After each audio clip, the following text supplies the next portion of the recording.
У одной семьи за 3 года умерли двое мужчин. Отец, потом старший сын, оба 45 лет. Когда ко мне пришла жена младшего брата, она сказала одну фразу. Я чувствую, что мой муж следующий. И знаете что? Она была не параноик, она видела признаки, конкретные повторяющиеся признаки. Те самые 5 признаков, о которых я расскажу в этом видео. И расскажу, что можно сделать самому прямо сейчас на первом этапе. Без паники, без лишних трат. Дослушай до конца, потому что 5-й признак, он переворачивает все. И именно его иногда люди не замечают сами. Привет! Я нейропсихолог и практикующий специалист в области духовных практик. За годы работы через меня прошли сотни семей. И вот что я заметил. Люди приходят, когда уже все горит, когда проблемы наслоились так, что не разобрать, где причина, где следствие. А ведь признаки были иногда за годы до катастроф. Просто их никто не читал. Тема деструктивных программ на роду, она окружена мифами. Кто-то думает, что это бабкины сказки, кто-то наоборот видит порчу, негативное воздействие в каждом чихе. Оба варианта мимо. Сегодня без мистического тумана, конкретика, признаки и механизмы. И главное, что делать. Если ты здесь впервые, подпишись и нажми колокольчик. Я разбираю такие темы регулярно, без пафоса, без запугивания, только практика и опыт.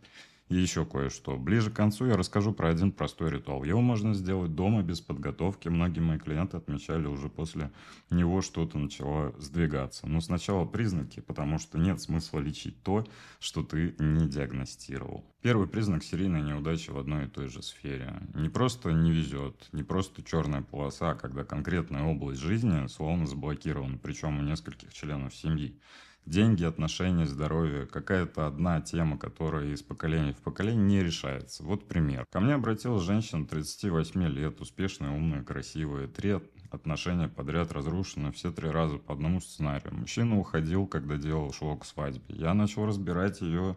Мама — развод, бабушка, муж ушел к другой, прабабушка вдова с 30 лет, 4 поколения, одна и та же тема. Случайность? 4 раза подряд, когда одна сфера жизни словно заминирована в роду, это первый и самый частый признак деструктивной программы. Запомни ключевое: не один раз не повезло, а паттерн, повторяющийся у разных людей в семье, это одно и то же. Сейчас задай себе вопрос: если в твоей семье такая тема, которая не получается уже не первое поколение, подумали? А мы идем дальше. Второй признак, он коварнее первого. Необъяснимые конфликты внутри семьи, когда близкие люди начинают ненавидеть друг друга без причины. Вот вчера все было нормально, а сегодня мать и дочь не разговаривают. Братья делят имущество, хотя раньше были не разлей вода. Муж и жена живут как соседи. Холод, раздражение, стена. И что характерно, никто не может внятно объяснить, с чего это началось. Ну, просто накопилось, он изменился, она стала другой. Вот эти формулировки стали другим, как подменили, я слышу постоянно. Одна семья, мужу 42, жене 39, двое детей, 15 лет в браке. Все было, не идеально, но хорошо, крепко. И вот за полгода как выключатель щелкнули, скандалы на ровном месте, дети стали болеть, муж начал пить, жена приступы паники. Она пришла ко мне и сказала: ощущение, что кто-то нажал на кнопку, и все посыпалось одновременно. Вот это одновременно ключевое слово, когда проблема валится не по одной, а пакетом. Это не просто стечение обстоятельств. Родовая деструктивная программа часто проявляется именно так, как цепная реакция. Одно звено слетает и тянет за собой все остальные. Идем дальше. Третий признак.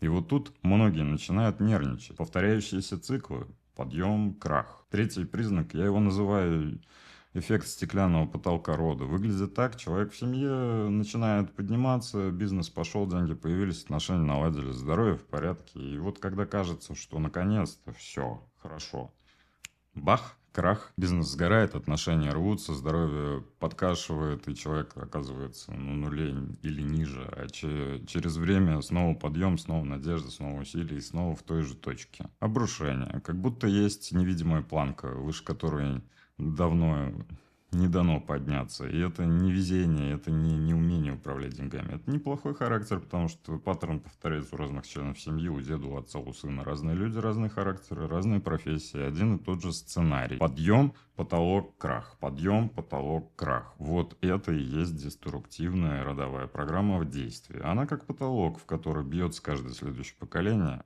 А теперь, внимание, четвертый признак. Он касается тела, и вот тут я говорю не как эзотерик, как нейропсихолог. Признак четвертый – это соматика и наследственное состояние. Четвертый признак – телесный, необъяснимые физические симптомы. Важно, я не говорю, что болезни – это всегда энергетика. Если у тебя что-то болит, иди к врачу. Это первое действие всегда. Бывает, что врачи разводят руками, анализы в норме, обследование, а человек болеет. Хроническая усталость, апатия, панические атаки, бессонница, боли без медицинской причины. И снова характерный признак. Это есть не у одного человека в семье. Мама мигрени всю жизнь, дочь панические атаки, бабушка нервы. Как нейропсихолог я вижу это так.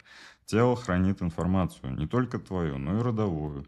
Это не мистика, это подтверждается исследованиями в области эпигенетики и трансгенерационной травмы. Стресс у предков может буквально записываться на биологическом уровне и передаваться потомкам, когда к этой биологической основе добавляется энергетический деструктивный паттерн. Тело реагирует первым.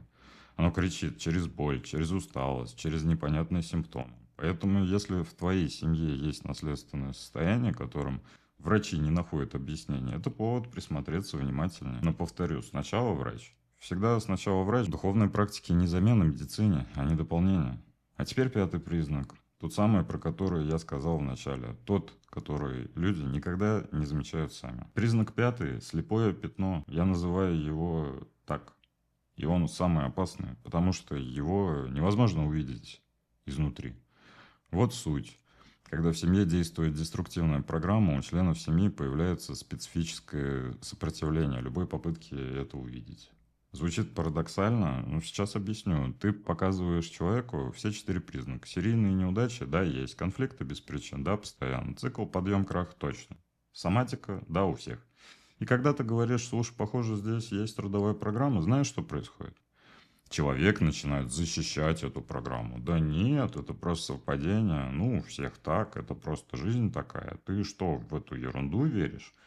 И говорит это не скептик со стороны, говорит это тот самый человек, который пришел, сам перечислил все симптомы, сам попросил помощи. Вот это слепое пятно. Деструктивная программа защищает себя через сознание носителя. Это как вирус в компьютере, который отключает антивирус. Ты не можешь его найти, потому что он управляет тем, чем ты ищешь. В нейропсихологии есть близкий механизм, называется аназогнозе. Когда мозг не видит собственное нарушение, человек с повреждением мозга может отрицать, что у него парализована рука. При этом рука лежит неподвижно. Вот с родовыми программами очень похожий эффект, только на уровне рода. И именно поэтому пятый признак невозможно обнаружить самому. Нужен взгляд со стороны. Человек, который не внутри системы, который не под влиянием этой программы, который видит паттерн целиком. Вот почему я говорю своим клиентам, если ты нашел у себя 4 признака из 5, пятый точно есть. Ты его просто не видишь, потому что он про слепоту. К самому факту проблема. Вот такие 5 признаков. Но я обещал тебе не только диагностику, я обещал, что делать. Переходим к практической части. Сразу скажу важное. Если деструктивная программа серьезная, глубокая, застарелая, многоуровневая, самостоятельно ее полностью убрать сложно. Как самому себе удалить аппендицит. Теоретически возможно, практически не стоит. Но есть первый этап. То, что ты можешь сделать сам прямо сейчас. И это не ерунда. Это реально работающие шаги, которые по опыту моих клиентов уже на этом этапе дают ощутимый сдвиг. 4 действия. Записывай. Можешь поставить на паузу. Действие первое. Карта рода. Возьми лист бумаги большой, нарисуй генеалогическое дерево.